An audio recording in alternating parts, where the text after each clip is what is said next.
Have LAUSD Chief, Police Chief Steve Zipperman on the phone, I believe. Steve, are you with us? Yes, good morning. Hi. You are with the LAUSD? Yes, well, LAUSD, that's the school police. Yeah, a number of schools have been closed. What are some of your concerns, and what are you trying to get? What are you trying to get out to people? Well, what we want to get out to all of our LAUSD area population, the parents, and even our employees and for the students, is to ensure that they pay close attention to the news media, to television, to radio, so they can be well informed of the closures that we have. We do currently have 54 of our schools that have been closed for the day. The majority of those are from the Creek Fire from yesterday.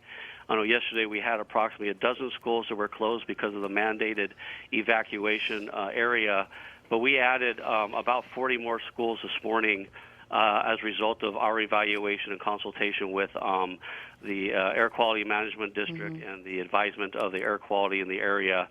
So we have approximately 51 schools total in the northeast portion of the San Fernando Valley. Most of those closures would be that are east of the 5 freeway. And as you probably realize now, we do have the other fire that broke out in the Skirball Center area off of Sunset and the 405. And we currently have 3 schools that are closed in that area. So we are going to continue to work with local law enforcement, and we do have folks that are part of the command post at the fire as well. We encourage anyone that has any questions involving school closures to visit our website at lausd.net. And that will allow them to go to get information on any of the school closures and what other information they may need involving their local schools.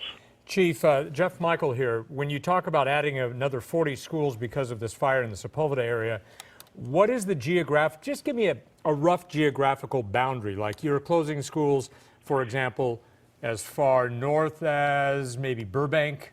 So I can tell you that for the northeast portion of the valley, which included our schools east of the 5 freeway, basically to be along the 5 freeway east to the northern border of the San Fernando Valley Mountains, and going south to the 134, and then going east from the 134 back to the 210 to Verdugo Hills area. So you're talking about the lining along the Verdugo Mountains to the 134 freeway to the 210. Right.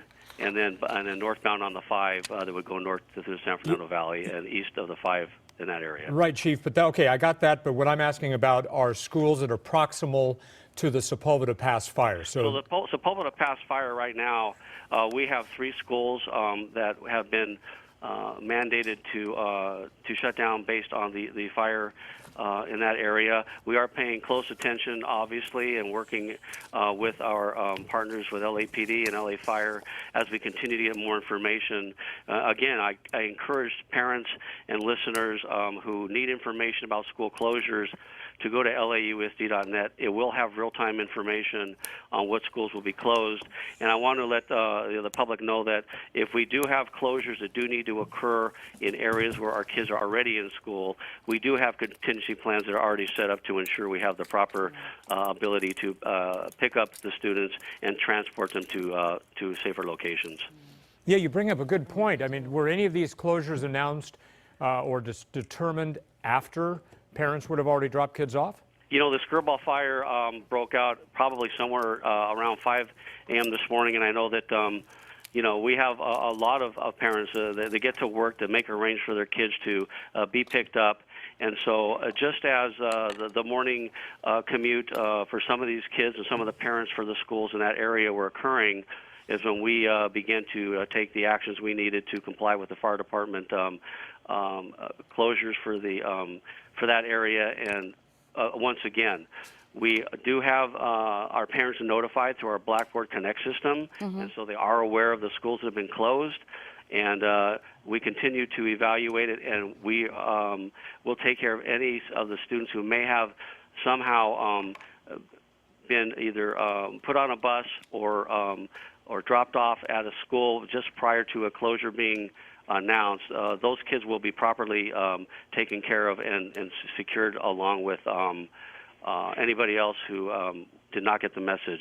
Right. The safety of our students and our staff are the top priority. That's the one thing we're concerned about, and we will continue to evaluate not only the necessary closures in the area, but also we will continue to monitor the air quality to ensure that we provide the staff and the students and everybody the safe environment they need to be in. And when those closures are finally lifted, where can people find out about them? Once again, the closures that will be lifted will be mandated by the fire department and the police, LAPD, and that, again, LAUSD.net will provide the folks, the parents of the district, information on when schools may be reopened. We encourage parents to continue to monitor our website, continue to monitor the media, continue to monitor both TV and radio, and we'll get the message out to ensure that everybody has the updated information as necessary. All right.